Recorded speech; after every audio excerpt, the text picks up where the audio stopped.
Hi guys! Welcome back to my channel. So for today's video, I'm going to watch Surf Beanie Blooming Bango Episode 2, Colette Gwen Maloy Tupi Twister. So medyo late ako dito kasi nung in-upload to, wala pa ako sa bahay. And sorry kung late ko tong i-react. Pero eto na. And sabi ko dun sa Loisy video na in-upload ko kanina is isusunod ko nang i-upload yung Beanie Road Trip. Pero guys, sa Monday yon. Try ko i-upload sa Monday yung Beanie Road Trip. Ito kasi latest upload. So kaya naisingit ko lang siya ngayon. So hindi ko na ito patatagalan. Let's start. Pinaghirapan ko yan.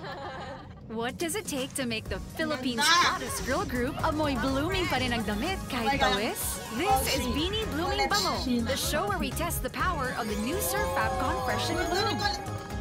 Blooming Bango Challenge number 2, Tupi Twister! Ang mga magtutupi, Colette, Gwen, and Maloy. Tupi or not tupi? That is the question. Isa-isang kumuha ng damit sa lagayan at tiklopin ito sa ating polling station. Isa-isa lang ang kuha, girls. At tandaan, isang kamay lang ang pwede niyong gamitin. Ang player na may pinakamataas na tupi stack ay ang ating Tupi Twister Champion. Ready? Let's go! Uy, dalawa, lahat! Isa-isa lang ang pagkuha ng mga damit.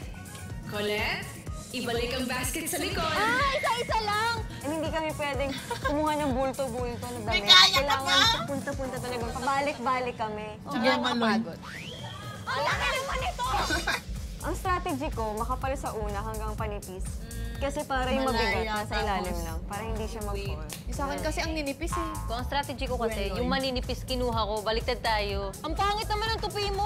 Nag-focus ako sa kung gaano kaganda yung pag-fold. Parang pinlansya niya eh. Guys, gusto niyo plancha ko pa Ikaw ang kasabay ko mag-laundry ko, Gwen! Kasama ko kasi si Stacy maglaba, tapos pareho din kami surf gamit namin, guys. Guys, wala nag-cheer sa akin. Wala akong narinig. Ayoko nito, ang hirap tupiin. Ang matalo hindi mag-uwi ng surf. Maglalaban ng damit natin. Uy, ang ganda ng pagkatupi ko.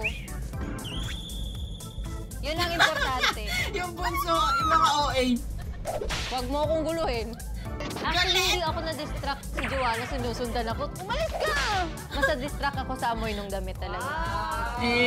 Nagkakalapit na ang saksi ng Maloy at Gwen. Colette, pwede pang humabol. Kaya ko yan. Yan lang.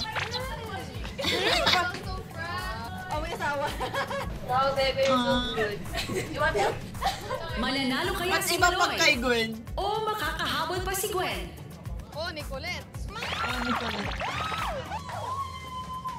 Uy, huwag kayo May kaya. Tapos si ano siya? Uy, huwag mo ganyanin, Nick. Pinaghirapan ko yan.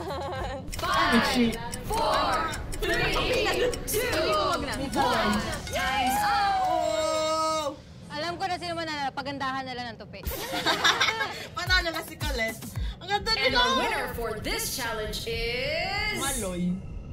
Maloy! Hey! Congrats, be! First of all, I would like to thank my surf family, hello pala, mali. My Beanie family, the Blooms, charing. Hoy, Ako po, napawisan ako.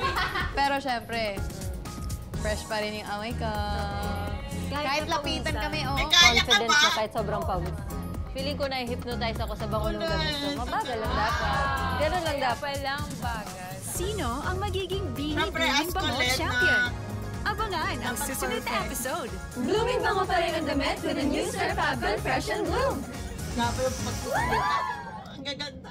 So, ayan. Sobrang nakaka-good vibes talaga tong mga content ng Surf. Thank you so much sa Surf. Kasi ito yung mga content na gusto nating Blooms, diba? Like yung parang nag-enjoy lang sila. Yung as Beanie, as themselves, ganan. So, thank you so much, Surf. And grabe yung mikaya ko dito. Medyo low-key. Tapos si Colette, sobrang ganda. Sobrang saya nitong episode 2. Sobrang excited na din ako sa episode 3. So, abangan nyo guys. After nitong in-upload ko na to, isusunod ko naman yung vlog ni Ryan Bang with Beanie dun sa TVC shoot nila ng Fudgy Bar. So, that's it for today's video guys. Thanks so much for watching. Please like and subscribe. Annyeong!